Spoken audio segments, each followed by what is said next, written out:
100 naira ko. Estamba seko.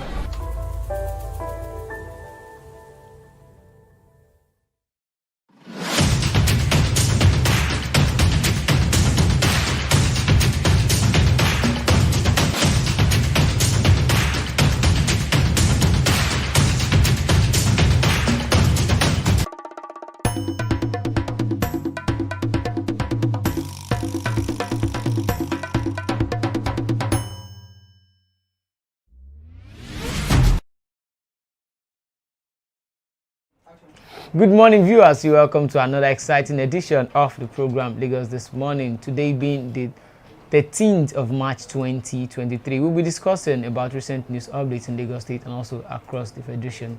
I am Olajide Taufik Olamide. I am Adeni Adiola. Welcome to Lagos This Morning. All right, let's take a look at the main headlines for the day. On Lagos election, Sanwo-Olu battles Labour Party, PDP divided forces. Governors give Malami Emefiele Tuesday ultimatum to obey Supreme Court order. Asiwaju Bola Tinubu bids to form government of national unity. No going back on nationwide protest, says Labour Party. Governor Sanwo-Olu visits Avesta's church, shakes hands with members after church service. Ikorodu women vow not to vote if not paid for voting during presidential election. Any day my wife talks back at me, I will send her packing. That is coming from a Nigerian man.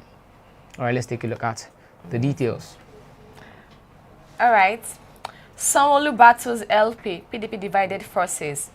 The refusal of the Labour Party, LP and the People's Democratic Party to form a coalition ahead of the governorship election in Lagos State benefits Governor Babajide Sanwo-Olu. Flip TV observed that the All Progressive Congress APC commenced us trading to swing this Saturday's contest in its favor shortly after the presidential election. Apart from working to scuttle a possible PDP-LP partnership, the ruling party is reaching out to influential opposition leaders and their key loyalists. Last week, Jano and his party debunked claims regarding an alliance, reiterating their readiness to free Lagos State from the present oligarchy. A source revealed that the opposition already handed Sanwo-Olu another term because of individual ambition. Yeah, I think it will actually, Sanwo-Olu would benefit from the division among the Labour Party and the PDP. The Labour Party is not actually divided like in itself, it's not divided, and the PDP, but if they actually want to remove or if they actually want to defeat APC in Lagos State, you know, APC has been in Lagos State. Under the leadership of APC is Asiwaju Bola Tinubu, and it has been in Lagos State since 1999. So now this is 24 years. If you actually want to uproot that kind of structure, you can't uproot it alone. You would need a coalition from someone else, from other parties. So I think with that, they need to collaborate with the PDP. And now Labour Party is running separately, while PDP is running separately. But I also think APC thinking ahead. APC will be able to think that, okay, APC, if they want to actually retain their power in Lagos State, they would ensure that Labour Party and PDP does not align. Like they don't make a coalition. You know, if I were to be someone like a stalwart of a PDP now, I would get close. Sorry, of APC now, I would get close to the PDP. It's easier to get close to the PDP than the Labour Party. So if you get close to them, you even try to buy them over to your side.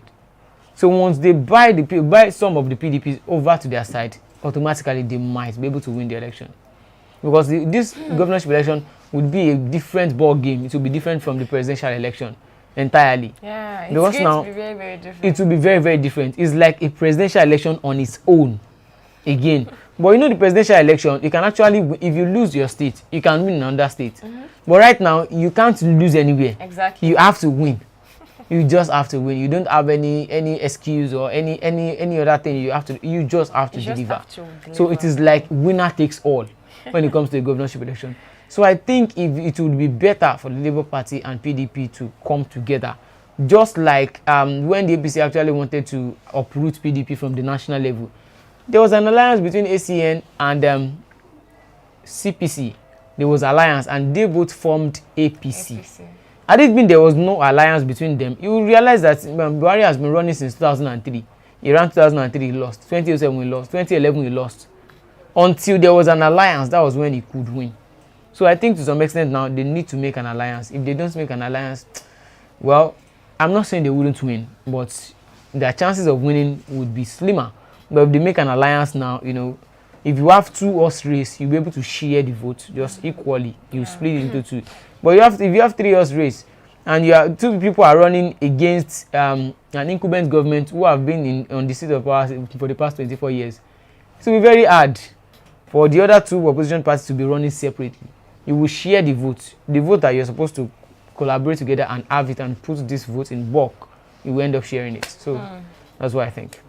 Okay, Mr. King Joe Ogba said, good morning to you guys. You are doing a very good job. Thank you very much. Thank you. Mr. Thank you King so Joe. much. Thank you. Okay, and the next one, governors gave Malami a Emefiele Tuesday ultimatum to obey Supreme Court. State governments which sued the federal government on the Naira redesign policy have given the Attorney General of the Federation and Minister of Justice, Abubakar Malami, SAN, and the Central Bank of Nigeria Governor, Godwin Emefiele, till Tuesday to comply with the order of the Supreme Court on the currency. The state government threatened to file contempt charges against the 2 top officials on Tuesday should they fail to obey the Apex Court, which ordered that the old Naira notes should be in circulation alongside the new Naira notes till December 31st, 2023. Over 1 week after the court handed down the order, the AGF and the CBN have kept mum over the verdict. Their silence has emboldened Nigerians and businesses to reject the old Naira notes as legal tender. Yeah, well, I actually don't see Malami and Emefiele or either of them obeying the order. Exactly. I don't see them because right now, during the presidential election, there was cash crunch. There was no money out there. So I think the same thing would happen during this governorship election. You know, we realize that so far so good. You can't just say you are fighting against Emefiele. You have to face President Muhammadu Buhari. And I think majority of them are scared of facing President Muhammadu Buhari because President Emefiele listens to the president, not the court. It is not in the court's jurisdiction to tell CBN what to do. And because the CBN is yet to order the banks to start collecting the old note or start disbursing the old notes, it will be hard for people to get either the old note or even the new notes that we have now. Because right now the new note is even so scarce. Even the old note is scarce. Even the old note as well. Like very, very scarce. So I think they actually want to use this thing to be able to control the Nigerian space right now because I think after this election, due to the controversy and the likes, we have this kind of volatile environment out there, whereby had it been there was excess money in the system, I think it might have degenerated into chaos. I think by now, because when people can't mobilize themselves, it will be hard for them to actually converge in a place and start agitating and doing all sorts. It is when you have money in your pocket, you have access to your money, you can use it to buy anything. That's when you even feel happy, like, okay, let me go outside and protest. But when you have so many things going on in your mind and you can't even go anywhere you want to go freely because you can't just do transfer to bike men or commuters or something. So everybody is being restricted to a certain extent. So I think on that, I think it will actually go like this till after the whole election, maybe by next month per se. Probably. After the whole election. We hope so. Okay. Tinubu bids to form government of national unity. Ahead of today's meeting with the National Assembly members-elect, slated at the Presidential Villa, Abuja, the President-elect, Asiwaju Bola Ahmed Tinubu, has elected to form a government of national unity. Coming after the presidential election, which outcome is perceived in some quarters as controversial, the moves were ultimately initiated to calm frayed nerves around the country and reunite the people.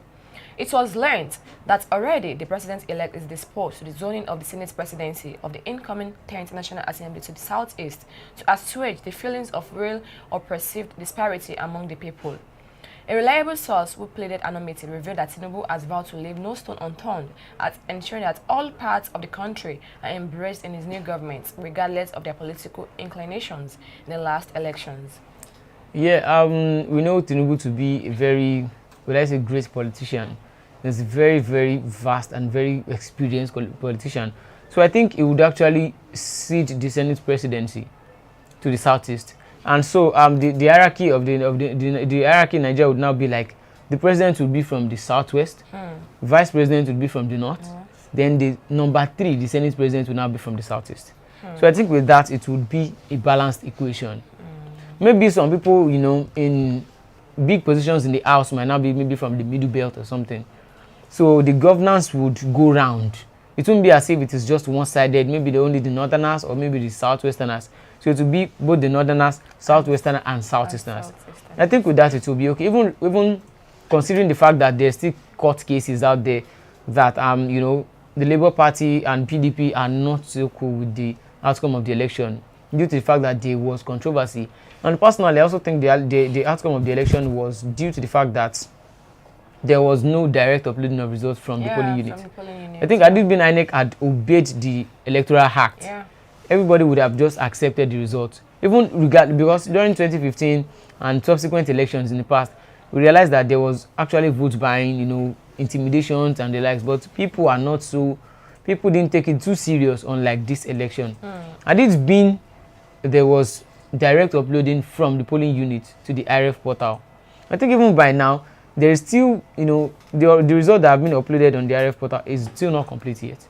It's even yet to reach 100%. So, and they have actually declared the winner, which is not supposed to be so. She's not supposed to be so. Okay. So to some extent, I just feel like right now, you know, talking about Emefiele and they should actually, you know, bring out cash or something, I don't think it is feasible now. Yeah, King just said, how can they obey the court order since their boss, the president-elect himself, does not obey court order? The court order under APC has been rendered to nothing. Yeah, they actually buy into his idea. And I'm talking about Tinubu, you know, ceding the Senate presidency or making everything all-inclusive. I think it will do well. It will do well to make everyone being carried along. It will make, you know, it will give everyone a sense of belonging. Like, okay, our person is the president. Another side of the country will say, okay, we have someone in the government is the vice president. And the third person will say, okay, even if you are not the president of Nigeria and you are not the vice president, be the president of the Senate. Because to some extent, you know, that Senate, the House of Senate, most things that go on in Nigeria, it passed through the House of Senate. If they don't approve it, it has nowhere to go. Majority of the time, the president cannot always use his veto power. He cannot always use it in all situations or in all circumstances, because this is a democracy era. It is not military regime whereby the president just decree that, okay, this thing have to be like this. No, it doesn't work. So I think to some extent it will do well if you actually cede the Senate presidency to the Southeast. It will do well, and it will be a kind of boost as well to Nigeria, to the peace of Nigeria. All right, on the next one, no going back on nationwide protest, says Labour Party. The Obidati Presidential Campaign Council on Sunday reiterated that its supporters won't back down on their planned nationwide demonstration unless the INEC grants LP's lawyer access to materials from the contentious February 25 presidential election. Controversies had trailed the outcome of the presidential election, where presidential candidate of the All Progressive Congress, APC, Bola Ahmed Tinubu, polled 8,794,706 votes to defeat his counterpart. Dissatisfied by the results, both Obi and Atiku have approached the election tribunal to seek permission to inspect the electoral material used during the poll. But the chief spokesman for Obi Campaign Council, Yunusa Tanko, said, "We didn't fix a date for the protest because we deliberately wanted to give INEC up to Monday to respond to us first. But when that's the INEC failed to do what they are supposed to do, our supporters will hit the streets. By the grace of God, there is no going back." This is something. If supporters of LP should hit the streets of all states in Nigeria. Well, I think the pressure is now getting. The pressure is getting worse. It's getting worse now. But personally, I wouldn't advise anybody to go out there in the streets. Because even their principal have said something. They said they should calm down. Yeah. That he believes in the judiciary, so they should allow the judiciary to take its to take its course. Exactly. So I don't know, but then. But then you can't tell someone what to do. What to do. Exactly. But I wouldn't personally advise anybody or any party to, you know, hit the street and start protesting. Because we have realized so far so good, the subsequent protests that have happened, the system will just try to frame the protesters in a kind of way whereby, like, hoodlums, like insurrectionists, like IPOB protesters, like Yoruba Nation protesters, or people who want to cause anarchy in the system. So I think to some extent it is not advisable to actually hit the street right now. While the case is still in the court. It's still in court now. And okay, I think the reason why Tanko Yunusa said they are hitting the streets is because they've not been given access to check the beavers and the IRF and the likes. The court said it is only the INEC that can do that. Like, why would Labour Party want to be there when they are inspecting the materials? That they are acting like students that want to inspect the examination. What's it called? How do they even say the word like that? Like you are a student and you want to be there when your teacher is marking your script. Well, I think it's not about being student or being there. See, what I know for sure is that as a student, if after an examination you see your score and you are not contented with your score and you are sure of what you wrote, you would call for your script. That's true. You would tell them, sir, I want to see my script. How did you mark my script? How did I get it? Okay, let's imagine that you've read so much and you know so much about a particular course and you are seeing carryover. Yeah. You just march down to the department or something or to the lecturer's office like, sir, I need to see my script. Exactly. You would call for your script, even if you take it to even write letter to the school authority. You would feel you won't fidget. You feel like I know what I wrote, so I have to see it. So that is just the way it is. Exactly. The system should be open, should be transparent. Both the PDP, Labour Party, and all other parties should have access. But we have seen that the they have not been transparent so far. Of course, they've not been. They have not been transparent. So even the judiciary, I'm actually scared to some parts because I feel they are going to do some kind of magu-magu. Well, Peter Obi said he believes in the judiciary, probably. Well, I don't think it's actually a belief in the judiciary system, because the judiciary system, so far so good, has not really lived up to the expectations of Nigeria. Exactly. So I think he only believes in what he has to present to the judiciary system. Not actually the judiciary system to give him justice, but because he has a lot of evidences to use against INEC. Maybe that's why he's still in court, pushing for the case as well. Okay. So you can part of this program by dropping your comments, please. You can also hit the like button, please. Just hit the like button. Keep on smashing that button. King just said, "You are right, my guy. The problem on this election is that they did not upload the presidential result from the polling unit. Had it been they did, this could have been the best election since 1999. Yeah. Had it been they did, nobody would be out there complaining. Had it been they uploaded the result and Tinubu still won, everybody would just accept his fate. Like, nothing like magu-magu or anything. Everything would have gone freely. Even if anybody had won, even if it's Peter Obi or Atiku as well, it will still be like, why didn't they upload the results from the portal as well? Okay. So, Governor Sanwo-Olu visits Everstars Church, shakes hands with members after church service. Lagos State Governor Babajide Sanwo-Olu visited Everstars Church in the state yesterday, March 12, to worship with the church members. After the service, the governor stood at the entrance of the church, where he exchanged handshakes with members of the church as they left for their homes. There's another video where last month officials were seen begging Lagos. Okay, let's first of all take a look at the video where Sanwo-Olu, the governor of Lagos State, went to Avestas Church and he joined the I'm sorry for laughing, ushering department. Okay, is it ushering department that used to shake people? Of course. Okay. Well. Oh, thank you so much for coming to our church. I don't understand. It's service to humanity, sure you get. No. He and Desmond Elliot, they are like brothers. I don't know. I didn't say that.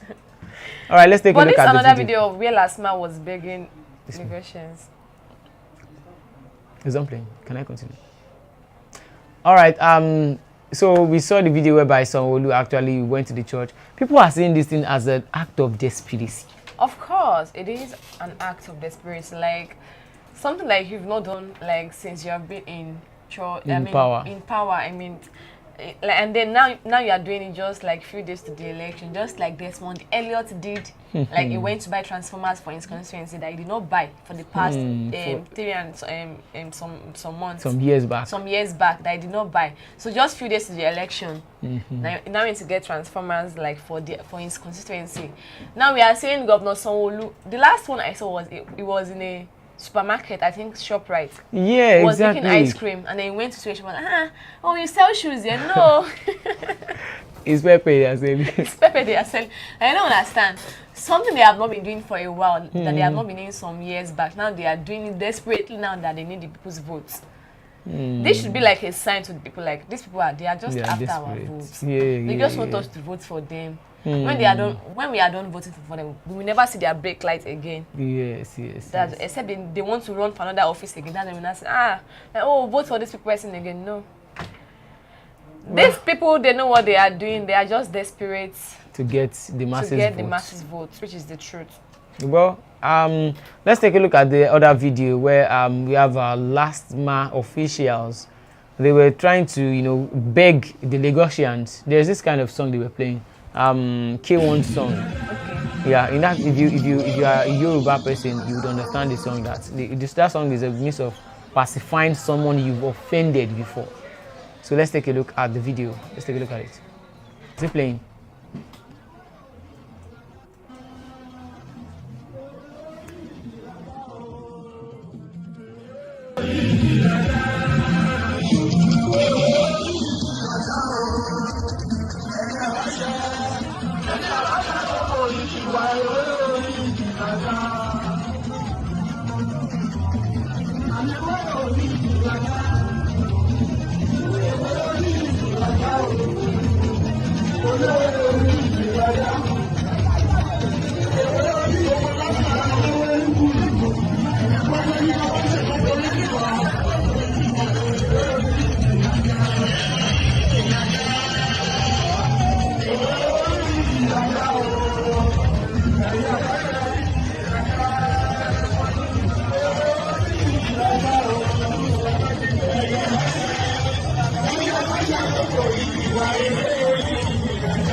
Thank you very much. I will invite someone who's going to talk to us in the other dialect that we have not had yet. Okay. I was going to invite the commander. Can I have commander house for please? Thank you. All right. You saw the video where the last mile officials were actually begging Lagosians. You know, so many Lagosians, so many people using the road, so many drivers would have had experiences, not so good experiences with the last mile officials. Yeah. So now I've now come to the realization that these people know what they are doing. Of course they do. They do all those things intentionally. Now that you need the people's vote, now you are coming to beg them. Like, if you understand Yoruba, they're saying that any abashe, like anybody we've offended, the person should forgive us. So now you know that you've offended people. I've had a series of, you know, experiences with the last mile guys, whereby they will just jump into your vehicle. You know, they act as if they are on court most of the times. That's just the fact. At times, most of them, they are not acting as if they are not being trained at all. At least there should be a kind of process whereby you would be able to apprehend someone or arrest a traffic offender without being violent to the person. But they just go berserk, just go violent. Was it not last year that this video of this woman went viral? This last mile woman that entered into someone's car, and she was trying to, like, you know, she now said in pidgin, like, they carry me, they go where I don't know. You know, they just jump into your vehicle and want to even take away the steering or something. So now I now believe that they know what they are doing. Even, you know, the MC Ulomo as well. He came out, he started begging people. So they know that what they are doing is wrong. But because they have nothing to lose, you know, they have leverage, so much leverage over the people. So they keep on doing what they are doing. But now that they realize that the people have the ability to decide if they would continue in their administration, now they are coming to the people. But I think this is what would actually happen. If they win this election back, then we'll be seeing premium shaggy. Because they'll feel like, okay, we've come to you to beg you. They will now bring in that anger back to the street again and start perpetrating all sorts of evil. I actually saw a situation whereby a last month official, you know, I don't know what the guy did with the keke rider. He actually sent the guy away, then he started riding the keke napep. I was inside the particular bus, and our driver was like, officer, what did you do now? You know, he was trying to talk to the man. He didn't even listen at all. At least, let's say this person disobeyed the traffic rules. It should be like the Federal Road Safety Corps, whereby they just take away your driver's license. Then you come to their office, then you come and sort yourself out. Then you collect back your driver's license. It is not as if everything should just be violent. And there's this research that was being carried out by Punch. I think at Ojodu Beggar here, they carried out that research. They now realize that there is this thing that last month officials do. They would ensure that they will set traps for drivers. Maybe once you enter that trap, they'll just come out from nowhere and say you've broken the traffic rules and regulations. They will now take you to a particular POS woman there to get money, to extort you. So they know that what they are doing is very, very bad. Now you're coming out to say or something, or you're saying anybody that you've offended, that the person should not be angry or something. King just said because they have seen what happened to their boss Tinubu in Lagos, so now they are afraid that is why they have turned to handshakers. Well, I think the people have the power to decide now if they would continue with this thing, because now we have realized that they are doing it intentionally. They find joy in torturing the people, in keeping the people in chains. It's actually quite funny going to church and then after service you are shaking people. Why? That you've not been doing before. I have not been doing before. It's just funny. From the handshaking to the last man begging, you don't need to beg people. Just act right. People feel like, okay, this person has been doing what your work will speak for you. That's just okay. The next one: Ikorodu women vow not to vote if not paid for voting during the presidential election. Women in Ikorodu have paid a ticket to demand payments for voting during the presidential election. The video was posted on Twitter with the caption, Ikorodu women protest unpaid funds after voting APC in the last election. One of the protesters who spoke in Yoruba said, Ikorodu took first in the election. He saw the most votes in Ikorodu. Why did they not give the canvasser money? We don't have good leaders in Ikorodu. We will not vote in Ikorodu. The canvasser will not come out unless we see our money. Well, we have a video where those women actually came out to make their intentions known to the All Progressives Congress in Lagos State. But we have seen so far so good that this game of politics and election season, the money actually comes out, from the party leadership into those places. Let's use Ikorodu for an example now, to the leader there in Ikorodu. But they now beg people. I've seen it, in the past few weeks, you see them, calling meetings, all these landlord association meetings. They'll enforce them, and some even go to the extent of threatening them that and they actually play tribal card as well. You say they are trying to take over Lagos State. Exactly. Let's vote for Yoruba guy. He's our son. He's our tribesman or something. But from the top, they've given them money. Money, exactly. And you refuse to give these people money. Just let the money get to the base. Why would you even be paying to buy and to get votes? See, it's because the masses do not trust these politicians. So they feel like, okay, even if you don't do anything, give us our money now. Let's know that we are selling our vote. Give us our money now. If you don't do anything, just go there and please yourself. So it's not like saying if you vote for them with your clear conscience, they will still go there and still do nothing. Rubbish. So Kukuma collect your money and do their bidding, and you know that okay, you've collected your money. So I think that is why. And when it comes to vote buying as well, it is not as if it is those politicians that want to buy the vote. The masses want to sell their vote. Of course, I wouldn't blame most of the masses selling their votes. Most of them are hungry. Yeah. They are actually very, very hungry. Like they don't have what to eat. They are very, very extremely hungry. Yeah. So they don't have any other choice than to sell their votes. Yes. And so like you said, let me Kukuma sell the votes. Even if you should vote them, you don't know what you don't know. You're not sure if they will work. You're not sure if they will perform or if they will not perform or anything. So let me just let me just collect the money. Yeah, I think that's how most of them reason. So guys, let's take a look at the video in details. Let's take a look at the video where the Ikorodu women, where they actually they got angry with the whole thing. Let's look at the video.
mo send yes.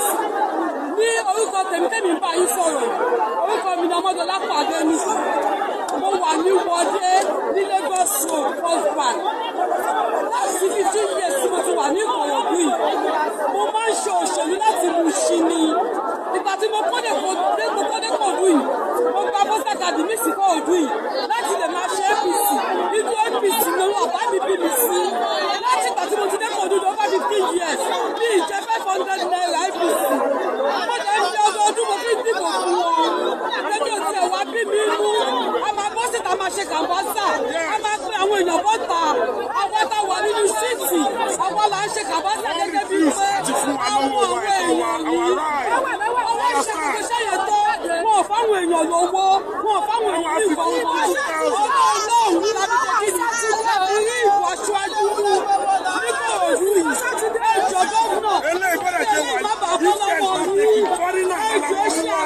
Alright, so the Ikorodu women are actually angry. They feel deceived. They feel outplayed by the All Progressives Congress stakeholders in Lagos State, whereby they were being promised that they should vote for the APC. After the voting of the presidential election, they would be given a certain amount of money.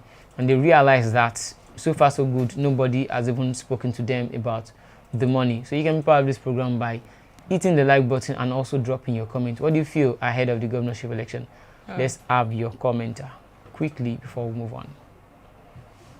Okay, on the next one, any day my wife talks back at me, I will send her pack, a Nigerian man says. A Nigerian man, David Agbos, has said that he will send his wife packing any day she dares talk back at him.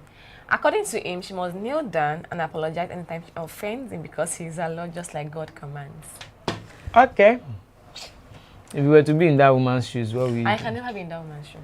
It's not about being disobedient or not being submissive or anything. How would I want to marry someone that is always like a boss? hey, she's soldier. Ah. I don't understand. Even if you get married to a soldier, it doesn't Exactly. mean that you would be kneeling down for him, like begging him every time. But the man said that. He said, if she talks back. What does it mean by talking back? Okay, let's say the man talks at her now that, okay, you didn't do this, you didn't do that, what's going on, and the likes that. She now talks back like, you know, in the same tone, the same energy. So she's supposed to be living in fear of her husband. It's not fear per se. He's saying that the woman should just be looking at him. She should be quiet and say, "My That's husband, like living my in husband, fear now. I'm sorry." You know, I Because the woman will be like, I don't know what I would say leg. that will get him angry. That's living in Something fear. like that. What kind of marriage is that one? God forbid. I just God forbid. Yeah, so if your husband talk now, you just give him. No, it's not about giving him like. How can I be scared of my husband? They're supposed to be best friends. Best friends don't they fight? They fight. They fight now, yeah. And once in a while they talk back at each other, and they still settle. So that's it. Now, so what are you not telling me? I should not be living in fear of my husband, my own husband. Alone in jail, God forbid. Voila, you've taken this to personal. No, it's actually annoying. Like he's going to send the wife packing. I should not be like, oh, I don't know what I was saying that will get my husband and go for. No. So at times you just feel like saying something that will get him angry. Not like say things that will get him angry. Okay. You don't understand. I understand. As a lady, you should know when the guy is in the mood to. When like if you say this thing, you should get this guy angry. You know when. As a lady, you should know when to say things that will get your husband angry. And you should know when to say things that will know that, okay. That will not get him angry. Let me say this thing. He's in a good mood. Exactly. Yeah, let me just, say this. I know that you will not get angry. Let me just tease him. She get something like that. That's what spices the relationship up. Wow. Only if you talk back at me, you are going to your mother's house. What's that? What kind of threat is that one? I beg. Well, you know, the kind of some guys or some men that we have today, you know, it is how they have been brought up. They might live in a kind of space whereby their mothers don't talk back at their father, or their father make it seem like, you know, if you talk back at me, you know, there's a kind of tense environment in the house. That guy is going to be a woman beater. I'm not saying it would be a woman beater. No, I'm just saying he might be a woman beater. Well, which one I don't know, back? but if some guys, if they have lived in that kind of space, they see it as a normal thing. You know, some ladies too, when they have witnessed so much, what's it called, harassment or abuse, they see it as a normal thing. No, it's not a normal. I actually saw a lady who said, you know, once in a while, a man has to, her boyfriend has to beat her because some ladies can be so annoying. Maybe she should not meet her mother. Maybe, I was just like, wow. Maybe her mother died while giving birth to her because a lady that has a good mother and a good father. We not say that kind of like a guy should be beating me once in a while to reset my brain. I don't understand what kind of thought is that one. You know, it's not everybody that's walking on the street that's normal. Exactly. She's Many not are normal. deranged, but only few are in She's not normal. the psychiatric. Once you carry your, like, you know, it's me. Once you carry your hand up, it's gone. it's a goner. All right, guys. We've discussed about so many things, from Sanwo-Olu going to the churches, going to visiting churches to have handshake with the congregation, and also women in Ikorodu insisting that they would not come out to vote unless they are paid. They are being paid for voting during the presidential Exactly. elections. We've seen our politicians going out there to, you know, outsmart the people. We saw it in Niger State, where some people came out to say that they collected their bank account numbers, but no money is being remitted to them. They're actually angry as well that they would not come out for the governorship election. So I think that would actually be affecting the outcome of the governorship election. Some people are even discouraged already of coming out. Some people are discouraged. They don't trust the INEC. They've seen what is going on. And I think as at now, the INEC they are yet to start the reconfiguration of the machine. So which means that they have to start this reconfiguration by tomorrow to be able to meet up with the Saturday election. So, and also we talked about Tinubu, you know, is thinking of making the Senate president, zoning the Senate presidency to the southeast to have an all-inclusive government of both the north, the southwest, and the southeast as well, to bring everybody together and give every region its sense of belonging as well. So what do you think about this forthcoming election? What do you think about, you know, Tinubu's bid of making the Senate presidency a southeasterner? So what do you think? You can drop your comment, and you can still as well hit the like button. So we've come to the end of the program today. You can also do well to join Christian Chuku on the next program, Bystanders. They will come your way again tomorrow for another exciting edition of the program, Lagos This Morning. Do have a lovely week ahead. Bye for now. 100 Naira, let's